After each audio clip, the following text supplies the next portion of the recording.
Welcome to episode 129 of the Omnigamersclub podcast, the podcast for games on all platforms, including Alphabet Soup. I am Daniel Wynter. And I'm Mark USA, all bundled up here for the winter edition. Yes, yeah, good gaming weather. It's pretty chilly here in Vancouver. No snow yet. We'll see if we get that over the Christmas break. Yeah, we don't always have white Always Christmases a here. bit of a coin flip. Yeah, I mean, it's Canada, but it's still Western Canada, so we're not guaranteed to have the white stuff. Yeah, usually just the slippery stuff. There you go. Yes, okay, so back for another episode 129. We're in our new kind of modified new format, three segments, but it's all fairly loose. Just like a light intro, more meatier middle topics, and then an off-topic topic at the end. Yeah, we'll see. We basically follow where the interest takes us. So, as always, covering a very eclectic range of games and gaming-related topics. So, we'll kick off with the appetizer and some sort of news and games adjacent goings on. What's on your radar this week, Mark? Yeah, it's actually been a pretty eventful week. I think like some weeks aren't, some weeks are.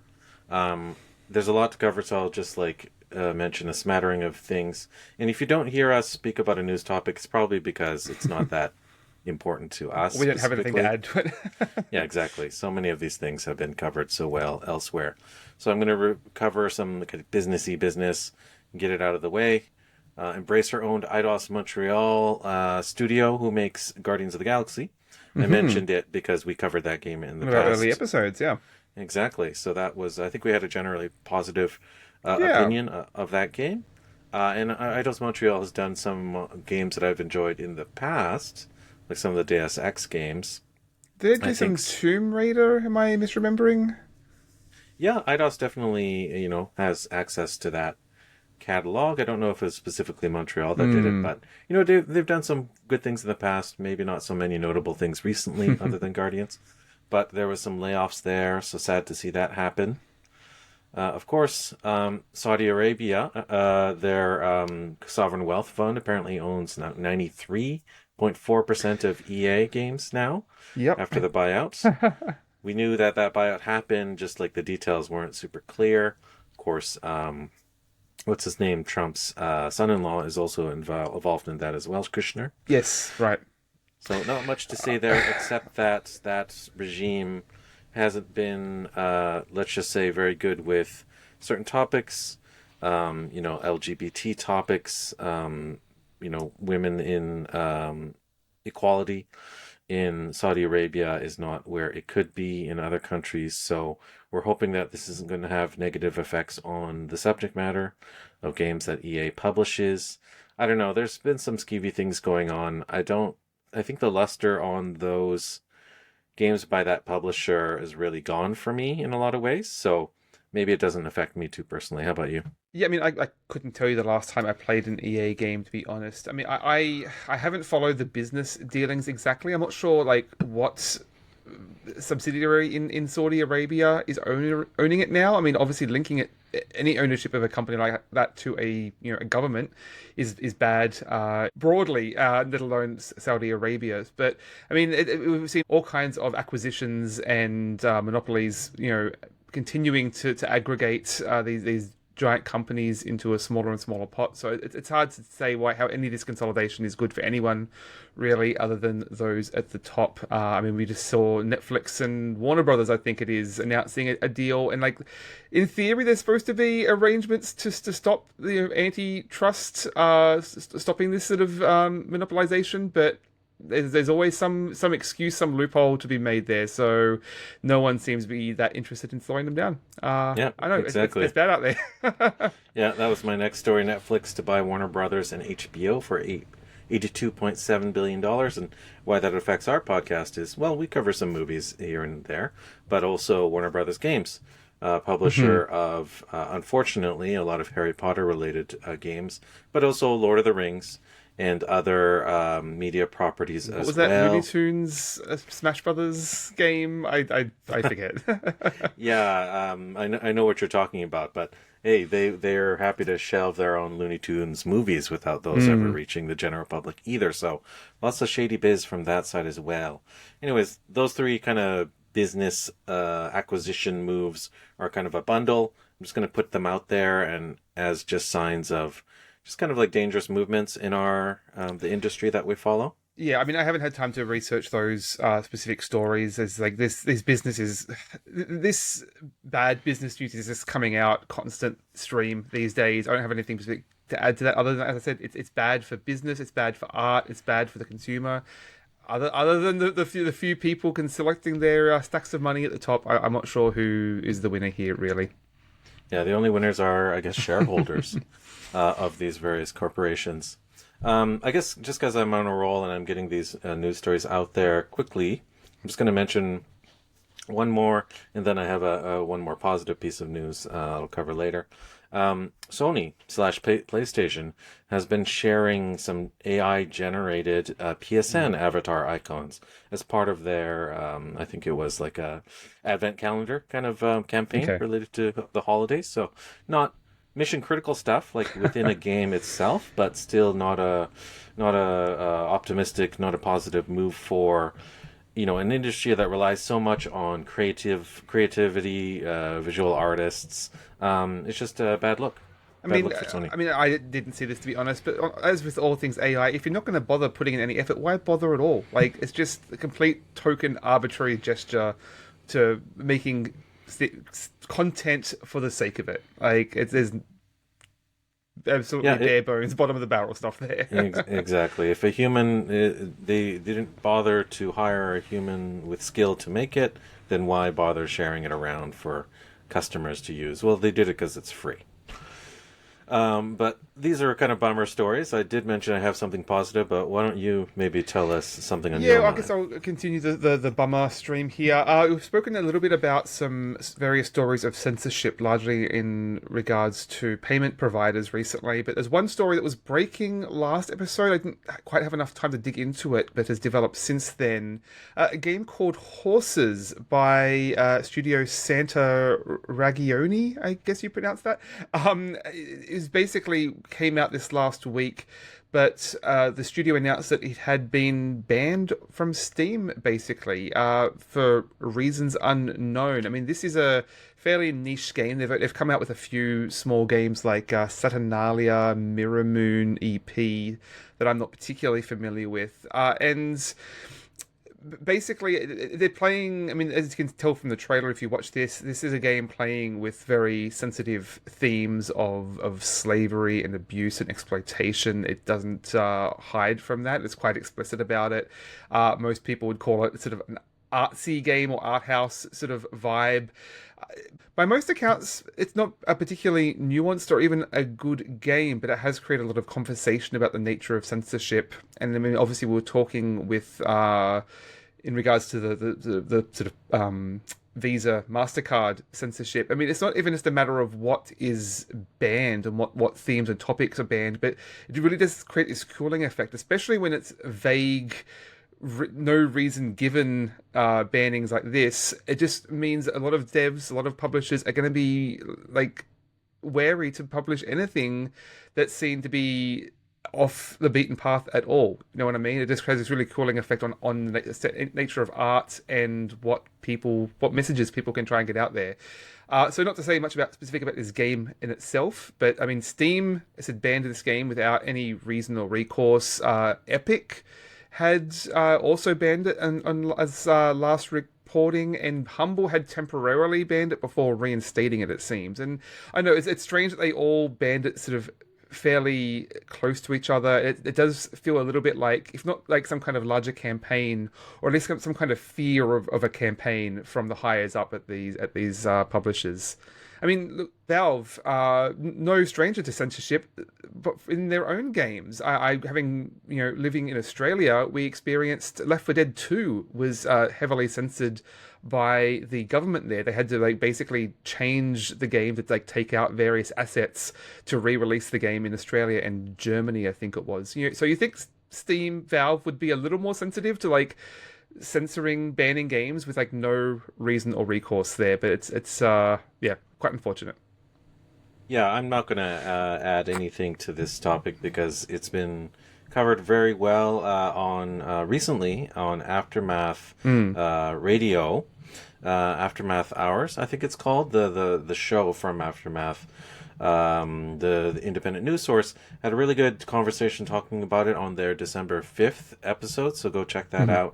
out. Very worthy podcast to listen to. They've covered all the angles very well and in a lot of detail. So listen to it there. I'll just say that this is, a worrying trend in addition to those payment gateway related censoring and pulling of sensitive games. The one quote I recall from that Aftermath Hours episode is that art happens on Steam by accident if it manages to sneak out. It's not part of their mission objective. It's to sell products, Mm. and it's hard to sell products when you might trigger someone who's particularly sensitive about these sorts of things. So maybe it might be a good idea to look for some alternative sources to acquire your games, if at all possible. I mean, Steam has always taken a very soft approach to moderation. I mean, just look at any on any given day, go to the newest games on Steam. Chances are 90% of them will be either AI slop or some kind of porn visual novel game. Like they're not adverse to adult material on the platform.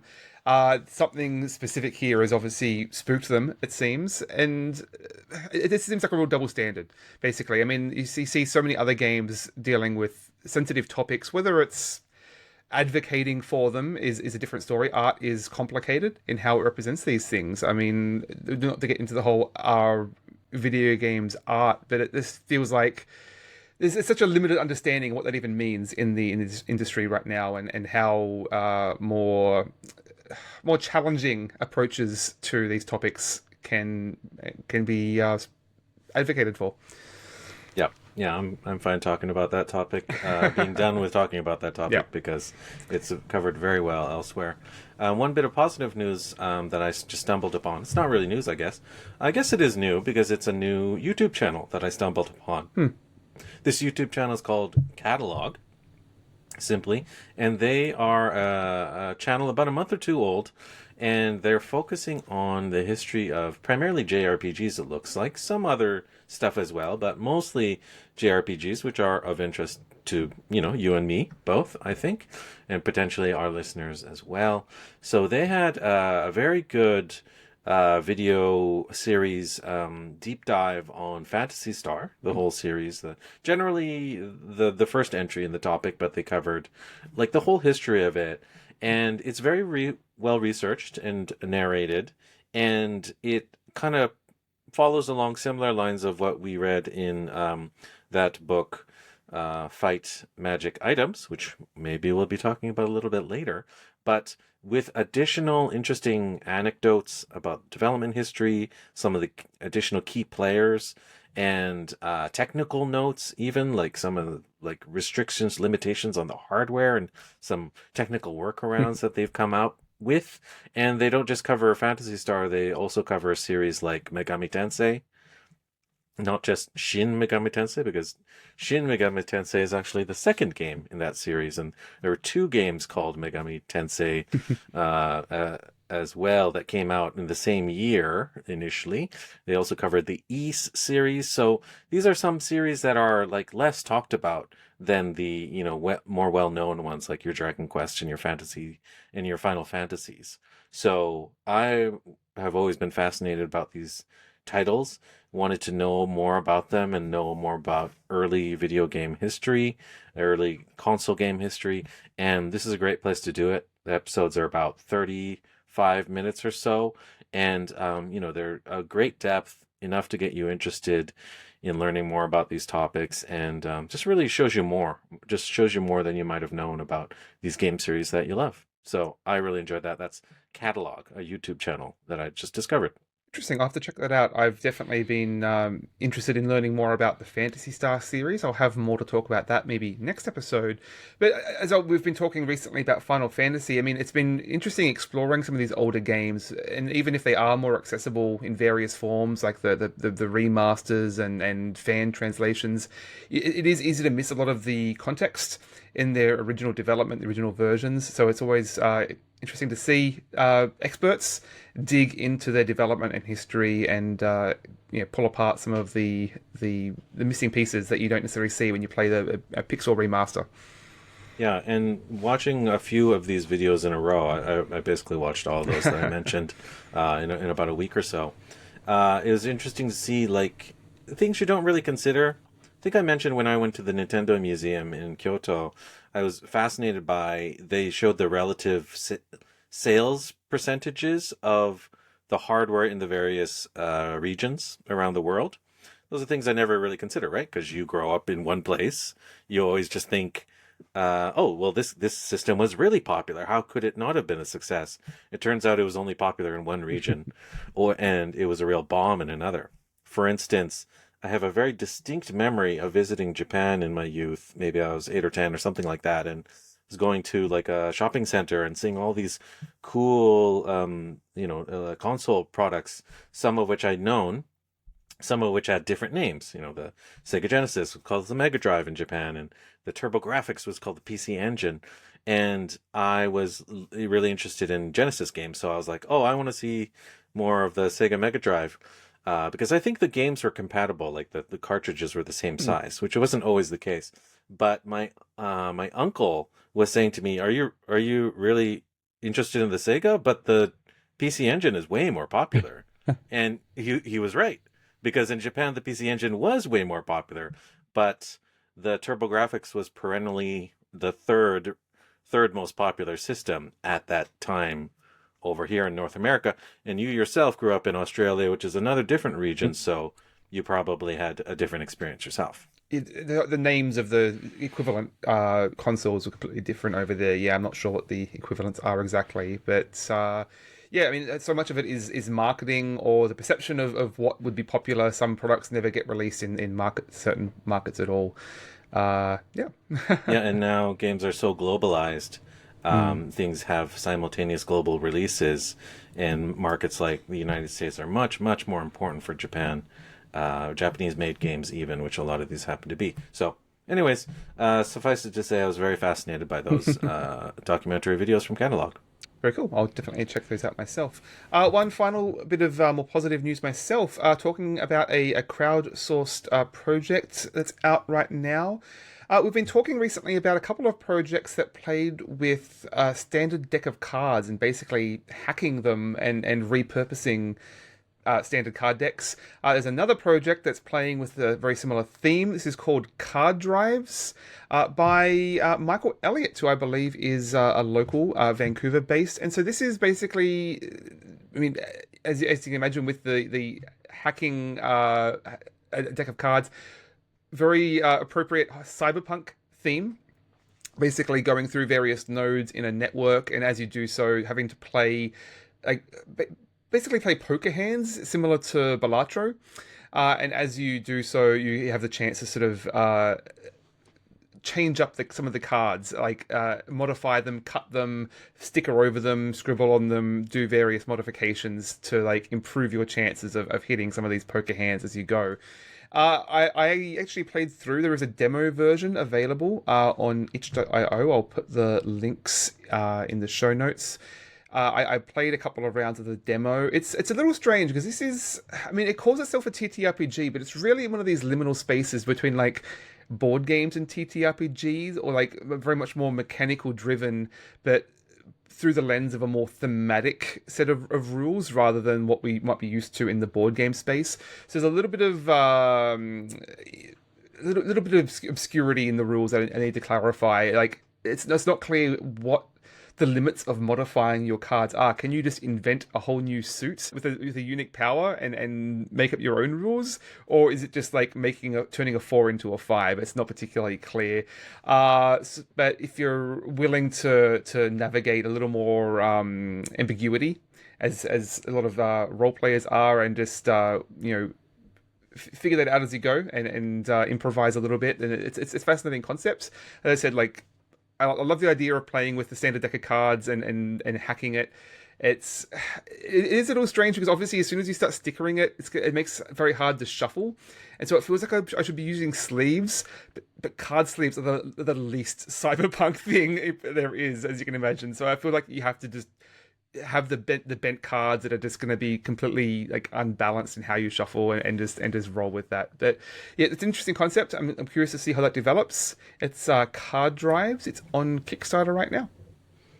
Maybe they should have gone with like a Fallout theme or something where they're like cobbling together decks with mismatched cards from various sources. That might have gone over well. Well, it's like one of the things that you do is you add ice cards into your deck that will sort of gunk up the thing, and it's basically suggested that you could just use the Jokers, or you could use cards from other decks of like other sets. I've got a couple of Magic cards, Netrunner cards in there. Thankfully, they're all about the same size, but it is you can just like throw a whole bunch of miscellaneous stuff in there, and you very quickly end up with a very hodgepodge scrapped together piece of card deck.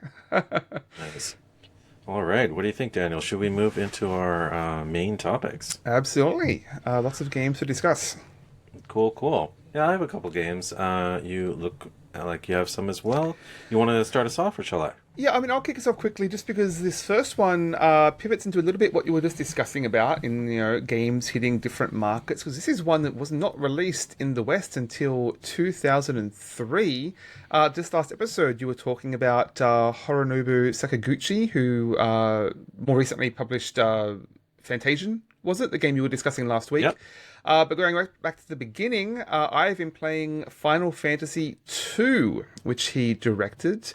This was published and developed by Square minus Enix, and originally came out in Japan in 1988. As I said, did not come out in Europe and the US until 2003 on the PlayStation, and then I think shortly followed by the Game Boy Advance Dawn of Souls that we were talking about. We reviewed the first Final Fantasy recently. And compared our thoughts on that. Since then, I have played Final Fantasy II. I didn't want to do like a whole episode-long review, but just wanted to get out a few brief thoughts. Mark, have you played this at all?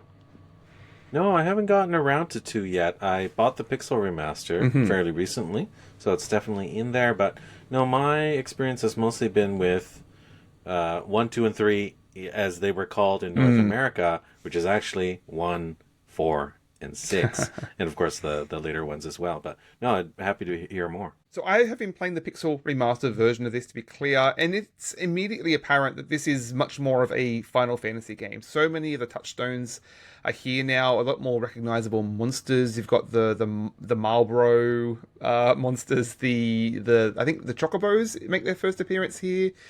Sid, who I think was in like the Pixel Remaster of 1, but that was like a later edition. This was the first version, the first of the original games that he was in. You've got like the Ultima spells and a lot more sort of classic touchstones here. So the story here is a lot more about human characters and is an evil empire and a scrappy rebellion fighting against them. Very much more grounded than the sort of elemental evil from the first game, which I found really compelling. And you are backtracking a lot, which is a bit of a dirty word, but it really felt a strong sense of place, and you're going back and forth between these towns and talking to specifically like named characters that I thought it really did create a sense of place in this world, and like each town having its own identity. It does have has named characters that you're talking to, but the playable characters are also named and have like a role to play in this, rather than just the ciphers from the first game. And it actually starts like in media res, like it just throws you straight into a battle, which you immediately lose. And so it really is getting a sense of like using the engine and the state of play as a storytelling technique, like the forced lost battle, and what that says about your characters. So that I thought that was quite clever and innovative for its time. The most interesting thing here is that this is something of an Elder Scrolls game before the first one of those, in that skills you use, rather than leveling up your character, the skills you use, you get stronger in. So if you use a sword with your character, they'll get better at the sword. If you use a fire spell, they'll get better at that fire spell. The more magic points that you use, the more max magic points that a character will get. So it's really quite a very different way of approaching the character building in this game compared to the first. They're clearly willing to experiment and try new things rather than beholden to this is the way a Final Fantasy game works. Though I think they did return to the first game system after this. This was the only game that really used this system. I think it's somewhat maligned. I think it doesn't entirely work in that the customization can a little wonky. It does lead to like some theory crafting and sort of min-maxing. I mean, the difficulty of this game wasn't particularly tough, so I was able to basically beat the game and just decide along the way which weapons I want this watch character to have, experiment a little bit, didn't have to think too hard about it. And it does encourage you to use spells more often, for one thing, rather than just like hoarding all your MP. You want to use your magic more often to try and increase your MP, to try and increase the potency of those spells. So you're more encouraged to use some of the less common sort of situational spells, like your cure spell or your like cure poison. You might usually use an antidote, but you actually want to use the spell here so that it gets stronger later in the game. So some interesting touches there that you're forced to engage with those. It encourages you to engage with a much wider variety of the systems here, I think, and customize your party however you like. The weird part is that the fourth character is actually a rotating spot that's filled by different NPCs. Like each part of the game, you'll have a different character join you, essentially, and for some reason, like most of them end up sacrificing themselves at one point or another. You do get to see a few different like character tropes as you go, but it does make it harder to like build your team when you constantly have that changing. But it is an interesting form of storytelling, and like the character that you have being part of the story and them coming and going. Obviously, much later Final Fantasy games play with that a lot more, with multiple party members rotating in and out. Like Final Fantasy Tactics does that quite a lot in the early period. Is guest characters will come for a while, stay for a while, and then eventually they'll leave. Exactly. New ones will come in replacing them. Yeah, so yeah, I quite enjoyed this. It's definitely a much more engaging story and sense of place than the first game. I mean, the other reason that it is more like an Elder Scrolls game is that, for one thing, you can explore a little more. Like it's slightly more open world. There were a couple of times where I went in one direction and very quickly hit enemies that were way above my level. Okay, no, I'm going the wrong way. Better go up this way instead. So it's a little more open-ended. But the most interesting thing was that it has like dialogue options. A certain limited number of characters will basically have a list of categories that you can choose to talk to that person about. And it's fairly linear, and like you're supposed to talk to this character about this keyword, and they'll give you a clue as to where to go next. But it does give you an extra verb for how you're interacting with the world, like actually talking to characters and puzzling out some interactions there. I think it's quite innovative for its time. It did remind me of the first Phantasy Star, which had like talk as a verb that you're doing with some of the NPCs there. So yeah, definitely feels more of a role-playing game than most of the other Final Fantasy games I've played, to be honest. Yeah, a couple of tidbits about Final Fantasy 1 and 2. You mentioned the Dawn of Souls, I guess, remade cartridge for the GBA. I own that one as well. But when I was last in Japan, earlier this year, in the summertime in Akihabara, I noticed that there was a 1 and 2 dual pack that came out for the Famicom. So as early as the original system, they were selling 2 in 1. In one cartridge. So that was really interesting, I thought, and I almost nearly picked that one up. And the reason why, one of the reasons why they did that strange renaming thing for North America is basically because There was a longer delay time Mm. between when games came out in Japan and when they were localized in North America, if at all.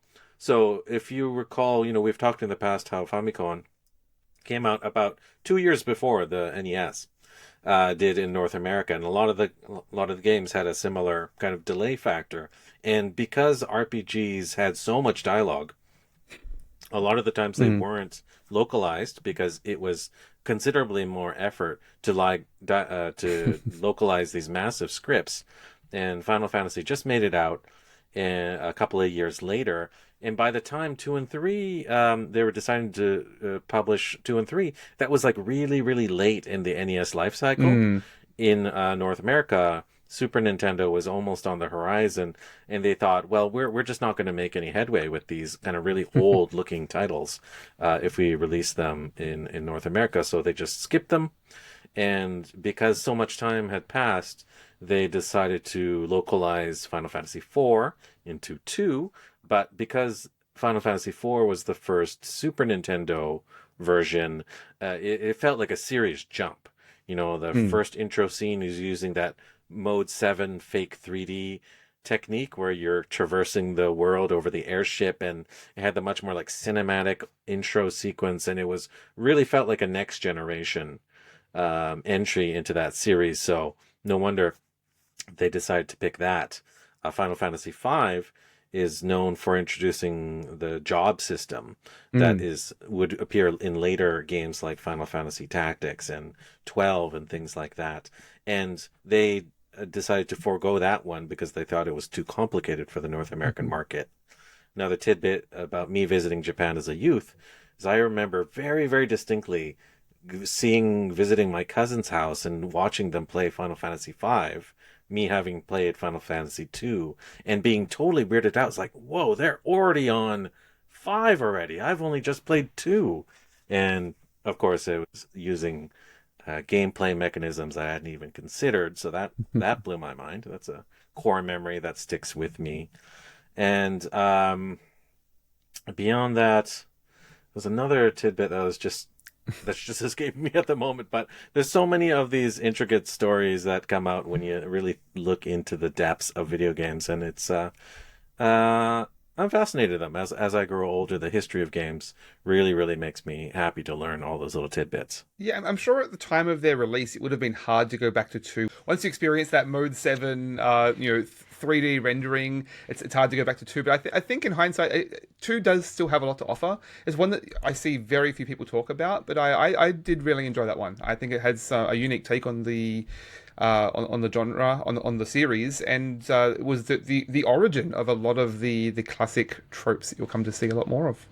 Yeah, the thing that it just came to me that I was trying to think of was that, in reading Fight Magic items, which we will talk about later, but I'm going to start to seed in little details here, is that book really, the bulk of it is comparing the two giant series, Final Mm. Fantasy and Dragon Quest.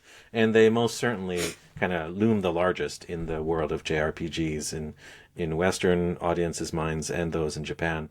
And a key distinction between Final Fantasy and Dragon Quest is that Dragon Quest, Final Fantasy, they innovate a lot more. You might think, oh, JRPGs are just so, they're so formulaic. They Mm. just follow these patterns. But at some point, these patterns didn't exist because a lot of these games were being radically adapted from Western CRPGs, and so they had to create new inventions, new mechanisms, new adaptations for the console market. To the fact that you have these hardware limitations, you had to come up with Mm. new gameplay mechanisms, And a lot of that and perception is copycats as well, like all the right. all the emulators of these tropes, basically. Yeah, precisely. And then like these large development teams would spin off, and then people that worked on Final Fantasy would Mm. go off and Well, write yeah. their own games. But I just wanted to say, like, Final Fantasy, the series does innovate a lot Mm. between every iteration, although they keep a lot of traditions, like some of those monster characters and gameplay mechanisms you mentioned, or story elements like the crystals. They innovate a lot more than the much more conservative and traditional Dragon Quest series. And I guess that's why there hasn't been so many entries in that series, and they hew much more closely to the old school. Well, I have swung the pendulum back to the other end of Final Fantasy and just started playing 16, which I'll have more to say on at some point. But let's just say not all innovations are for the best. I'd very much like to check that game out too. Very cool. Any more thoughts on Final Fantasy 2? No, just that it holds up. It's worth checking out if you have the time. And I mean, it doesn't take as long as some of the more modern Final Fantasies. It's like, what, 15, 20 hours. Cool, cool. All right, I might be talking about an RPG later, but let me talk about another oldish game. It's a remaster. I'm going to be talking about in honor of our brand new release. That's really kind of the new hotness. I'm going to be talking about Metroid Prime Remastered. This would be the 2023 remaster on the Switch. I played it on Switch 1 of the GameCube game that was originally published for the in 2002. So Metroid Prime came out in the same year as Metroid Fusion. I think Metroid Fusion for the GBA, if I'm not mistaken. And both these games came out exactly in the same year, 8 years after the previous entry, which was Super Metroid in 1994. So that's a big gap, right? So I guess Metroid is interesting. We talked about this last episode or the episode before that. They've never really sold gangbusters, but they like kind of loom large in the minds of fans. Metroidvania. There's a reason why every other indie game is a Metroidvania, is because these games have sort of like dug themselves into the hearts and souls of retro game aficionados. And, like Hollow Knight Silk Songs was the hottest game of the last, 4 or 5 months. And it's squarely a Metroidvania. So it's interesting to think that there was a period where people just didn't care about Metroidvanias. I guess it was an intergenerational thing. So I've been playing Metroid Prime Remaster, and I never played it at the time, despite the fact that I own a disc in a box over there. I tried to a couple of years after it came out. It was really hard to play because it had like it was a single joystick. I think it didn't have like the dual joystick Halo console movement. It only had the single joystick, so it was a little bit clunky to play on the GameCube. I imagine it's better to play now with the remaster. Yeah, I never played it on the GameCube either, so I have no point of comparison. But it does play quite smoothly on the Switch. I played it mostly in handheld form, so like 720p. It's not that bad because it still looks great. It's not quite cutting edge, but we all know it's an older game, but it doesn't feel like 20 years old. It looks quite serviceable, like it looks like a mainline Switch 1 game. There's a lot of detail going on. There's like very kind of like lush environments. There's a lot of like elemental effects, like there's ice melting, and then there's fog and steam when you're moving from a cold environment to a hot kind of lava infused one. There's a lot of technically interesting things going on in this game, but yeah, I just came about to it recently. I've been playing I played about 30 hours or so of it, I think. I didn't check the exact timing, actually. I could check right here. I've been playing on my Switch Lite, which is a really nice size. I like the Switch Lite a lot because it's like my nouveau PS Vita size. I think it's like really the ideal size. When you hold them up side by side, they're about the same size, and they're both 720p. So other things that are great about this series, well, there's a lot of firsts. It really innovated. It wasn't the first-person shooter, but neither is it, entirely a first-person shooter. Obviously, it's technically is first-person, and you do shoot things, but this isn't exactly Quake or Doom. But it's learning a lot, and it was the first-person entry in this series, so they really had to rethink a lot of aspects of this game. And I think this is a bit of a stretch, but I think this game owes a lot to the Batman Arkham Asylum games. And I'm just throwing this out there. I might be totally wrong with the years, but just any game where you have a scanning system. Detective mode. Detective mode. every game that has a scanning system just turns into detective mode all the time. And this game has that in spades, and it kind of suffers for it. I think when the first thing they teach you is to learn how to scan for things. It's in the tutorial mission. You land on this like landing pad, and you have to unlock this like force field or something by scanning elements. So it's like so critical, and they teach it to you first thing. And I started playing this game, and I took a big break from it, and I came back, and I was forgetting to scan things. It's like, why are things not working? It's because you have to scan a lot. And this is probably like the biggest kind of differentiator from a traditional Metroid game like the one on the NES or the Super Nintendo to the first person mode. You didn't have like these hidden details in those 2D games, because those 2D games, the design language is a lot more simpler, a lot more straightforward. And I think there's at least three visualizing modes that I've unlocked so far, not including the normal mode. There's the scanning mode, and then eventually there's like this like heat vision mode, and then you get this X-ray vision mode, and you unlock them in various different orders. So I don't think that's really a spoiler there. But these modes can often feel like a bit of a band-aid to like level design and the difficulty of perception in a 3D space. Like, well, right. rather than create an interesting level design and make things that will be naturally highlighted, we'll just give them a scan mode, and they'll see everything easily that way. Yeah, that's right. So because of the fact that the game discs are only so large, you only have so much development time, and there's only so many environments that you can create. They've kind of like layered worlds on top of each other through these different visualization modes. So for instance, using scanning, you find details that you didn't know about. Oh, this is an area that you can blow up with a bomb. It's not so easy as just seeing a different colored brick or something in a NES game. You would need some mechanism to find that sort of thing. Or they would hide these little switches, which you have to shoot with a certain weapon to power up this machine somewhere in the environment. Well, you got to switch to your heat vision mode for that, and you find the 3 hidden switches somewhere in the environment. And you called it a band-aid, and it certainly was that. You have these like kind of frustrating 3D platforming puzzles where maybe the platforms are fine, or maybe they're moving or something like that, but there might be like these monster tentacles that are coming out of the wall, and you have to shoot them, or else they'll knock you off of the platform. And if you don't find the next platform fast enough, or you're going to get knocked off.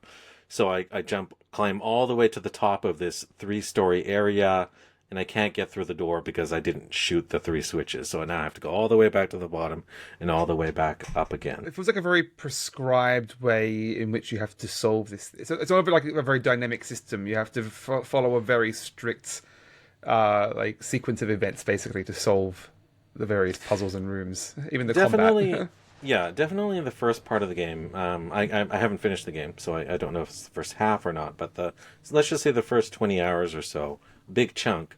I felt quite linear. You're basically moving from like one upgrade to the next in a very specific fashion, and it's that case because you're just blocked off from everything. More things are blocked off than they are open. And this game, way back in 2002, was including that element, which I thought came from later games. I thought this was an innovation from later Metroidvanias, but it turns out they were doing it all the way back then. It was the real-time hint system. So I mentioned in Prince of Persia Lost Crown that periodically you'd get these messages, hey, we hear rumblings that there's some big guy attacking something over in this part of the map.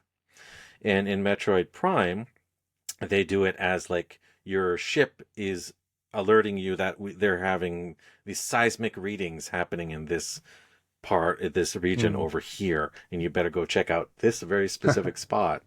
And I thought that was cheesy at first, but these worlds can get quite large, and you can get quite lost very easily, and these 3D environments are very difficult to navigate, especially with awkward the awkward 3D mapping tool, Mm. which I'm glad it's there. It's got a hard job mapping a complex space in 3D in like a modular form. So kudos for them to do it. But the tool that they have takes a bit to wrap your brain around. So it's not the easiest. These sorts of games are tricky. I mean, there were similar issues with even like the Final Fantasy and those early JRPG open worlds, and like knowing where you're supposed to go next. Oftentimes, the hints are a little bit vague, and there's a fine line between giving hints that feel organic and then just having a breadcrumb of the follow the sparkly lights to your next objective. Right? You want to provide a sense that you're exploring and a discoverability in these games, but like not leave the player completely lost. Yeah, and the I know it's a hallmark of the Metroidvania genre, so I really don't have a leg on to stand here complaining about it. But these games are about following a breadcrumb of clues until you get blocked, and then narrowing down that point until you unlock an upgrade, which opens up a new path, and then you follow that breadcrumb of clues down to another upgrade, and et cetera, et cetera, and et cetera. And it's despite the fact that you're crisscrossing a map, either in 2D or 3D, it is quite linear. They expect you to go in a certain order. Well, that is true, very much true for this game, but eventually it opens up. After that 20-hour mark or so, you are just still tracking down upgrades, but you finally have the option to track down like more than once at a time. So it is possible that you could go in a different sequence order than another friend playing the same game at the same time. So in that sense, it is nice. You get that faux feeling of a open world game. Like the game is under your control. And this is helped by the fact that there are many, many secondary level secrets. The types of secrets are the ones you would expect, even if you're an old school Metroid fan. They're the extra missile supply. They're the extra health packs. Exactly. There's those sorts of things. The extra, bomb capacity or something like that. But just finding them is its own joy, because they're not called out so heavily on the map. Oftentimes, sometimes they're not called out at all. You just have to be very observant. So those are there, and at that point the game opens up, and you're a little freed up to sort of fly on your own. But the fact that you have to crisscross the map so much does get tedious. I don't know if it's because I was playing on the small screen, but having to do combat so often with those pirates that just flit about and sometimes go invisible was a little frustrating. You have a lot of hands-on experience with this title? I said I only played like a half an hour, I think, before I gave up with the controls on the original GameCube. I've been meaning to check out the remaster at some point. Uh, I'll keep an eye out for it when it's on sale, perhaps. But I curiously, I literally just today booted up the original Metroid on the NES. I've only played like an hour or so of that, but like the tricky thing with that one is there's no map at all. So I'm actually drawing out a map on grid paper to keep track of that, which I think was pretty common back in the day. There is a map. Oh, Yeah, you do get maybe a map. I'll unlock Yeah. it later. Okay. Yeah, you do, like in this game, you do unlock maps for a segment, but you do unlock maps as you go as well. Okay. So you might have to dig for it in a menu or something. I'll see. I think that's the case. Anyways, positive things about this game is very true to the feel of a Metroid game. I played mostly Metroid 1 and Super Metroid. 2 was on the Game Boy, but I didn't play that one a lot. And I played a smattering of the other ones in the series as well. Didn't get around to this one till just this past year or two, and I'm thoroughly enjoying it. I think there's a range of environments. Those environments are cool looking. Some are open to the sky, and you see a lot of color. Some are really stark. Some are like claustrophobic underground or within the bowels of like a derelict spaceship or things like that. There are some issues to do with lighting. Like quite often you will intentionally be put in a very dark area, and you might have to enable the heat vision technology, which plays out a lot like that, the filters from like Terminator 2 movie or something like that. Or no, Predator. Predator is the one where they use the heat vision. And because it's intentionally blurry, like your eyes, as a person who has worn glasses in the past, I just feel like really disconcerted at the time. It's like, this should be clearer than it is, but it's intentionally meant to be blurry so that I guess you feel the tension of being attacked it's a friction in the dark. Yeah, so that is intentional, but that's still the tension is there. And this game has an exceptional amount of backtracking, almost to the point of like frustration. But the feeling when you find a discovery, when you had a hunch and you weren't clued in so heavily, or you just figure out a puzzle that has multiple stages to it, you know, you can't fake that sort of thing. There's something about the original magic of it. And, you know, Nintendo still does it the best. The Metroid series still does it the best. And those other, you know, sometimes really, really good emulations, replicas of the formula are only really hitting as hard as the best of the Metroid series does. So I think this is well worth playing. There's a reason why. The remaster got a 10 out of 10 rating from IGN. It's just a really impeccable game, and I'm definitely going to see this one to the end. And, you know, I'm not really feel like I'm missing out from playing Metroid Prime 4, because I think I'm going to try and hunt out Metroid Prime 2 and 3, which don't have remakes yet. No, were they both on GameCube or were they later on the Wii? I think one of them is even on the Wii U, but don't quote me on that. But I know 3 was pretty maligned. I think we'll see. Well, maybe they'll do it. Maybe they'll do a 2 and 3 repack or something like that. Quite possibly, yeah. Nintendo, being a company that loves to remaster things, I don't know why they're not remastering those consistently inconsistent. There you go. Anyways, that's all I have to say about Metroid Prime Remaster, the original, for Switch. It's great. Go play it if you haven't done it yet. You're missing out. Excellent. Yeah, it's on my list. Waiting for one of those rare Nintendo sales.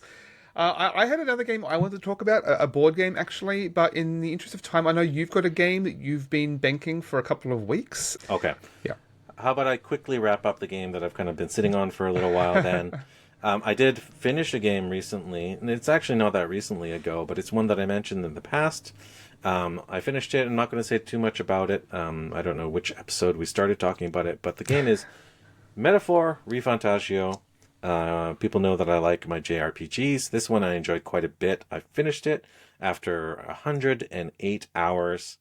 And by the way, that was entirely from borrowing from the library. So that dedication. VPL, library system is very, very useful for that. I enjoyed it. I really enjoyed it. That game is beautiful to look at. The artistry of it all. It's very much a Persona-like, along the lines of Persona 5. But it makes some innovations of its own. I think it's superior to Persona. The last couple of entries, totally different vibe because it's fantastical as opposed to modern day.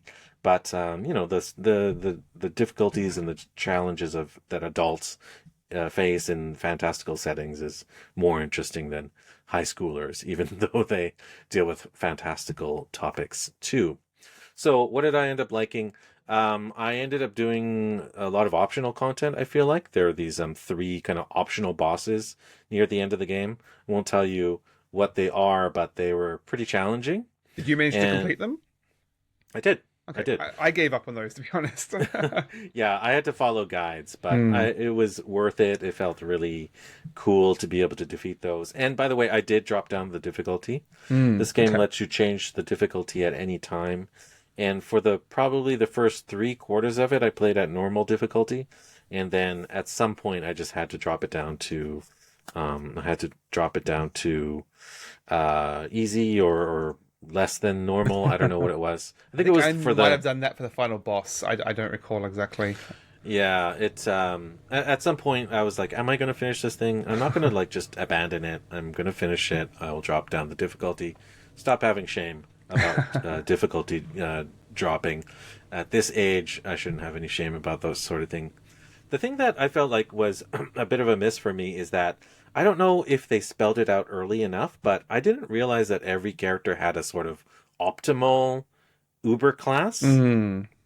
Because this game, does something which I generally like, which is it does the Final Fantasy 12 thing where they let every character become any class. And I really like that. Every character kind of has like an inclination, like they have a starting class that's unique to them, or that basically you they have an affinity for, especially if you have social links with that character. And I wasn't able to max out the social links for every character. That I feel a little bit bummed about, but I got most of them to their end games, and I was kind of like extending the run of my play through because I wanted to max out those characters to their kind of uber class.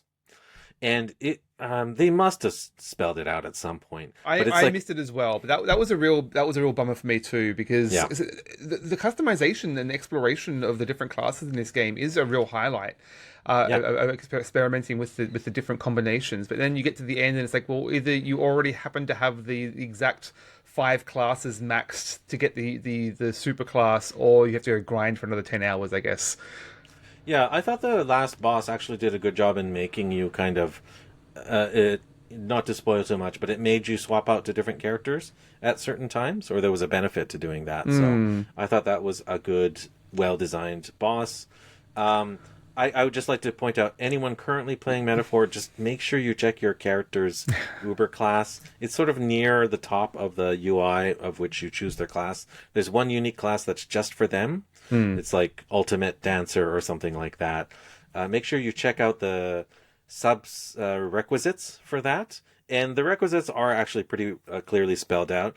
It's just that you have to level up like 5 classes to their max before that. Because some of those will also have their own prerequisites, right? Exactly. So Yeah. you have to plan quite a bit, and that's why my runtime ran so long.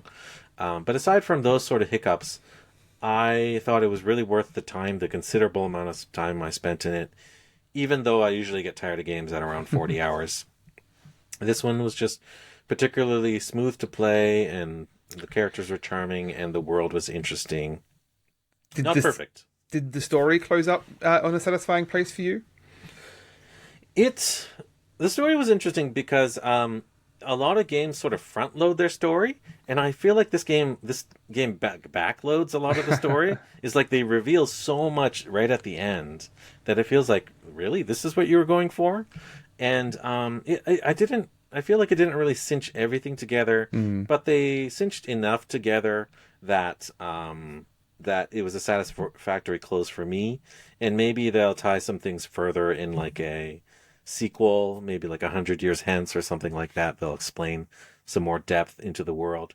It's essentially about modern day politics, but it's trying to tell it in an allegorical form. I liked where that started. I mean, to be clear, I discussed this game in detail when I finished it several months ago. I don't recall what episode. I did really like where the game started in setting up the sort of democracy and the sort of or that political system. And I think it really subverts that in a really disappointing way.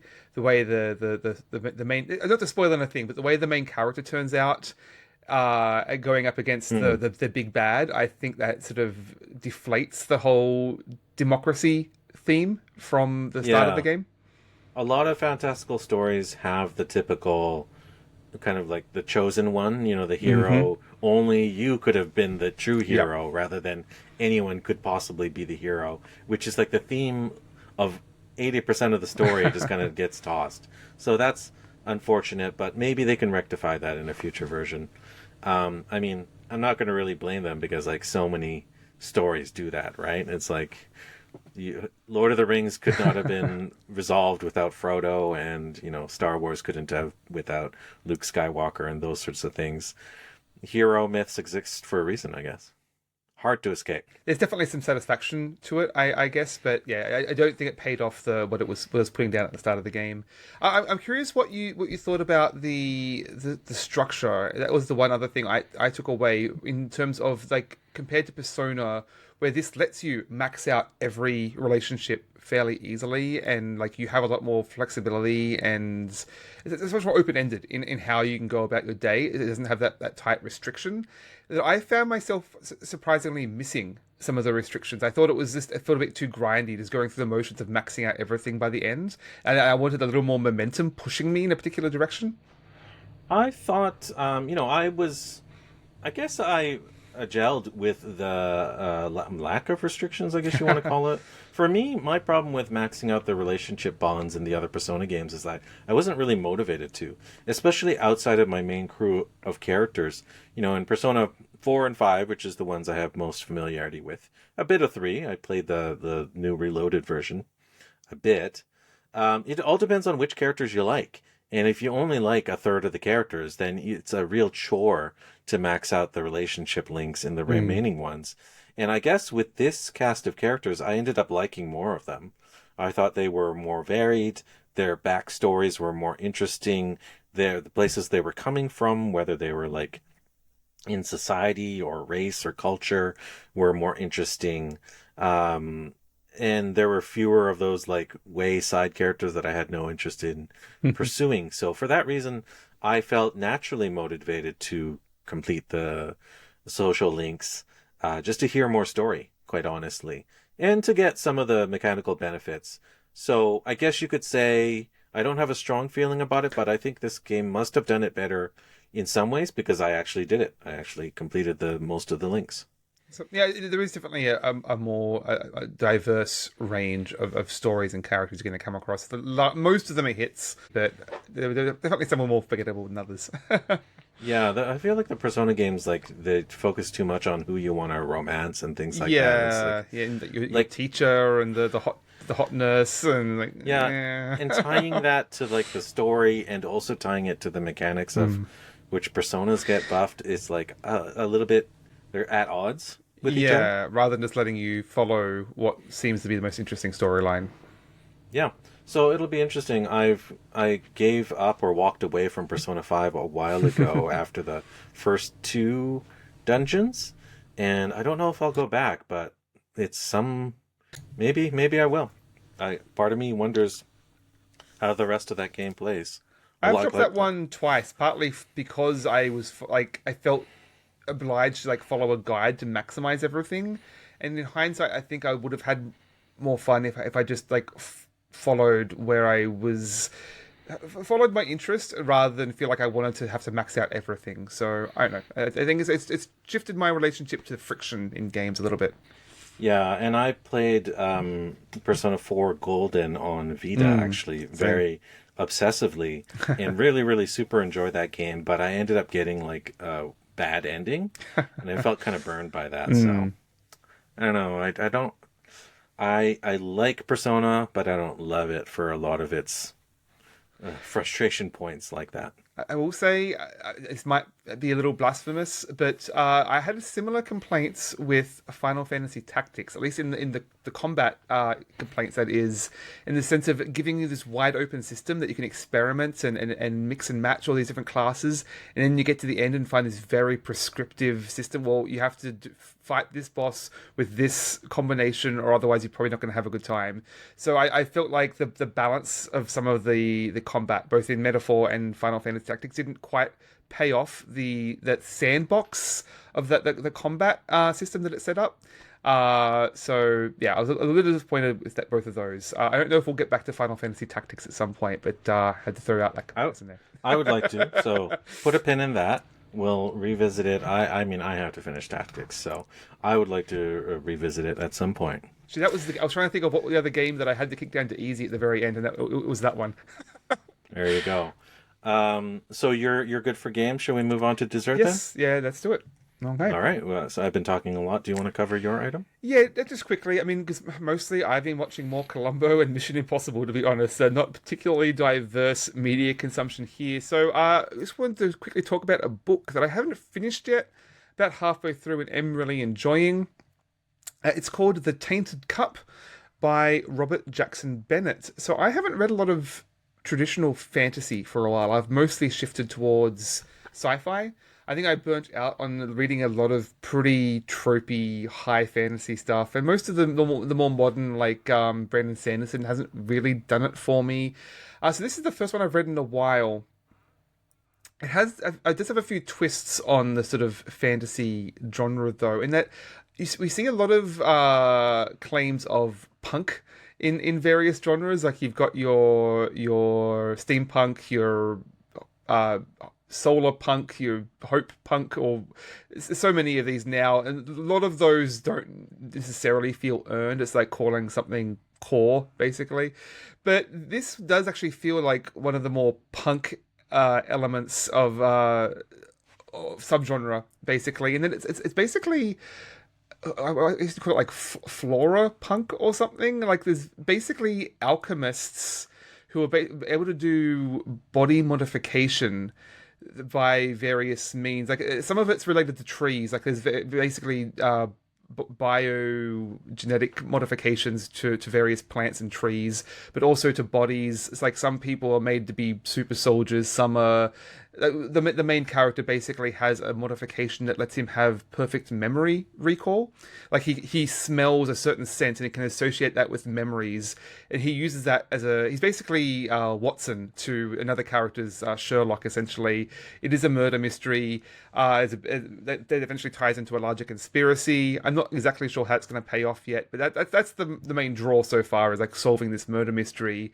But I did find all of this body modification to be quite interesting, and it's playing also with some sort of themes of neurodivergence, like both in characters who are and aren't modified and how they think differently. I think it's playing with those in some interesting ways and comparing to some of the different modes of thinking, essentially. So I'm not sure how exactly it's going to pay off, but so far what it's set down has been really interesting. The backdrop is also kaiju roaming around, like this giant wall surrounding the whole empire to block out these kaiju, and it's the wet season, so it means that more of them are about to attack. So it's laying down a lot of checks. I'm not sure if it's going to pay them all off. We'll see, but I'm really enjoying it so far. It's got a few fascinating twists on the fantasy genre.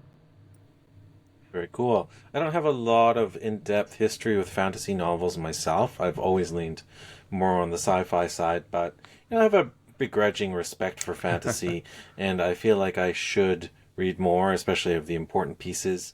I really tried with the what was it, The Wheel of Time, and that first book is boring as hell, and I had to drop. I love it. The Wheel of Time. To be fair, I was 14 and it was my first big fantasy series. I didn't have a point of comparison, so that it was largely reading a lot of those sort of things that I eventually burnt out. But there is a lot of divergence within the fantasy genre of subgenres, different forms of prose and themes to explore there. So yeah, lots of different flavors of fantasy.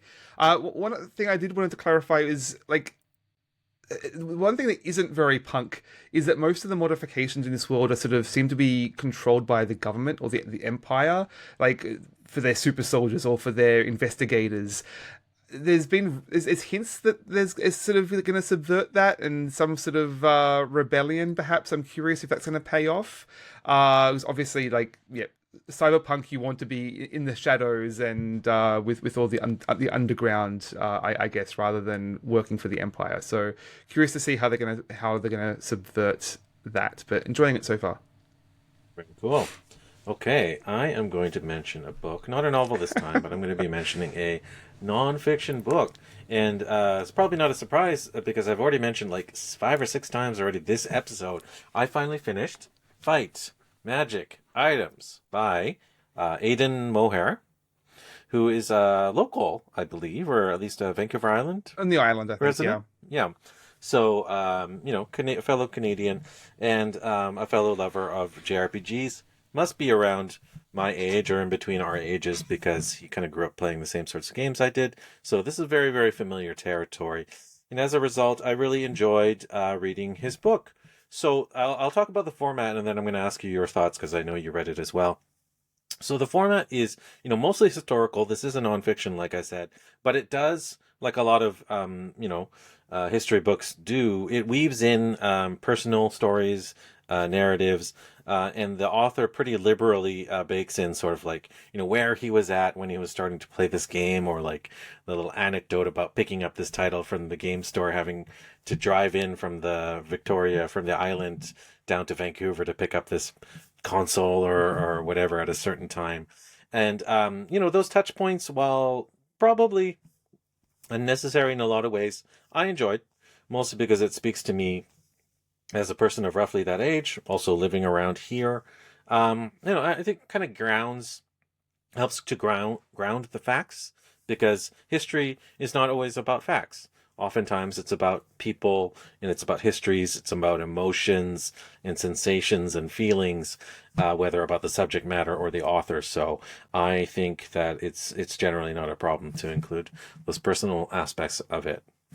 And then about the historical side, like I said, this book, almost 70 or 80% of it is about Final Fantasy and Dragon Quest, and about the creators of it, Hironobu Sakaguchi for Final Fantasy, and Yuji Naka?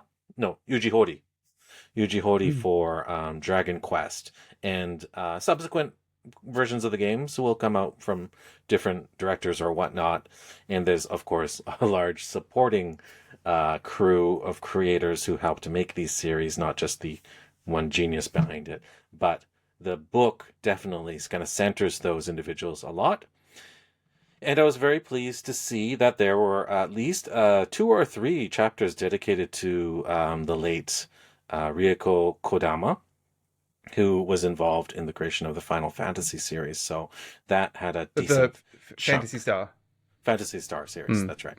So that had a big chunk of the book dedicated to it as well. What are your thoughts about the book, Daniel? Yeah, it's been a few months since I read it. I did discuss it in detail on the podcast. I seem to recall it. I mean, there's been a lot of these books that can tend to be a comprehensive history of the genre. This is by far not particularly comprehensive. There are a lot of gaps. It is the genre through a very specific lens of, growing up in Western Canada in this time period. Essentially, it is a particular niche lens into the genre. It's one that happens to line up pretty well with me and my experience. I mean, even me growing up in Australia, my experience of JRPGs there was quite different, but it's still relatively close in age range there. And largely, I think, in terms of experience too, because I think if you have played a lot of JRPGs, this is probably going to be pretty much a lot of common knowledge, essentially. It'd be enjoyable for the nostalgia of just listing off all the ones you're familiar with. For me, not being as familiar with the genre, I found it engaging and just spotting some spots where I wanted to dig into further. It's one that really kickstarted me into trying Phantasy Star for the first time, and a few other more niche series in the genre that I've been wanting to try. So yeah, I think it is a particularly I said it is a very niche look, but one that happened to align with my particular level of experience. Yeah, and I pretty much have to agree with you there, is that this book, despite it being somewhat lengthy, I think it was like 300 pages or 300 to 400 pages or something like that. It was not exhaustive. Like I said, it mostly covered those 2 series, and it was published a few years ago, so it's not even like the very, very latest stuff. That can't blame that. You can't read the future tea leaves of what's going on. But it mostly covered those 2 series with little jaunts into secondary RPGs like Phantasy Star, which I was pleased that they went there. But you're right, it did cover a lot of things that I knew, and maybe that's good for people, that it fills in context for things that everyone kind of thought that they knew. Maybe it went into depth, like, no, there were these additional people who contributed these qualities to these games, or, like I previously mentioned, kind of just cultural or historical or even technical limitations on why some of these decisions were made. Maybe those aren't well known to everyone. So it's nice that it gets spelled out at some point. But you might want to turn to some other sources for more in-depth look at those less popular JRPG series. I was really hoping for more info on series that I'm not super familiar with myself, like, games that did come out here or in English eventually, like Ark the Lad, Breath of Fire, the Tales series, the Trails series, Ys. East, yeah. All those games were mentioned in little, like tiny little call-outs, or maybe like half of a page, or at most half of a chapter were devoted to some of those lesser-known series. And I personally wanted to know more about them because they're sort of gaps in my experience. Exactly. Yeah. Yeah. I mean, I having not played many Final Fantasy or Dragon Quest games, like that was particularly interesting as a primer through those series. But that using those as a launching pad for the weirder, more obscure stuff is where I'd like to dig into a little deeper. Yeah, so I personally would love to see, maybe from Aidan Moher himself, a follow-up that covers some of those lesser-known titles. Or if you just can't wait that long, go check out that catalog YouTube series and learn more about Ys, learn more about Shin Megami Tensei, learn more about Phantasy Star, and also get to see more. Like, this is a book. It doesn't have, other than some attractive artwork, it has a great cover featuring Alice from Phantasy Star herself as the one kind of figured character on the cover. Very, very attractive. Those aforementioned YouTube videos I mentioned have a lot more visuals, so that might appeal to those who are more visually oriented. So I think Fight Magic Items is still well worth reading. I enjoyed it to bits, and it's it's not like, it's not so academic or stuffy either. It's very, very kind of like readable. I did see there's in the last couple of weeks there's been a big story, sort of biography coming out about Rieko Kodama on, what's the website, VG Densetsu. I haven't had a chance to look at that yet, but I've been looking forward to digging into it, especially because I also just happened to finish Phantasy Star 4. I'll be talking about next episode, I think. Yeah, I'm really kind of mad at myself, jealous of you. It seems like you're just like lapping me on some of these game series that I have been, I'd love to catch up on. have been part of my life for a long time. You're just kind of blazing past me. I am very unemployed, Mark. So to be fair. Okay, fine. That's gonna be my excuse to not feel too bad about it. I do have to get through those games eventually. Anyways, Fight Magic Items. It's been a very JRPG heavy episode, but it's well worth reading, and it's subject matter that's dear to my heart. Excellent. I promise there is board game talk coming soon. I have been playing some solo board games. There you go. And we have like RPGs to cover that we have played ourselves or read ourselves. And there's a certain little card game that we're going to be touching upon soon as enough, as long as we can get some in-person plays to happen. Okay, Daniel, what do you think? Shall we leave it there? I think that's the game. Let's close it up. If you have any questions or comments on today's games, you can contact us at omnigamersclub@gmail.com or at our website omnigamers.club. That's right. Check out our videos on YouTube. We put out video episodes of every one that we record. If you want to listen to some of our earlier episodes, I don't know if our episode on Guardians of the Galaxy was on video yet. I don't think so. If you do want to check out our older episodes, they are available in audio form at the podcatcher of your choosing. Do check us out there. And we'd love to hear your feedback about games that you enjoyed, games that we did and you didn't. We want to hear your feedback and input. Really motivates us to keep putting these things out. And if you want to reach out to me directly, you can at me at Blue Sky. I'm on Blue Sky as Markuasa, MarkYuasa at bsky.social. And yourself, Daniel? You can find me at Blue Sky at Board Game Feast, and you can find the Omnigamer Club account there as well. Very cool. Anything you want to plug? No. I think we will be taking a break sometime over the holidays. We'll decide when exactly that's going to be, and we'll be posting on Blue Sky, I'm sure, when we have more news.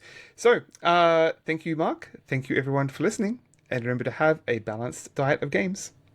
Bye. Bye.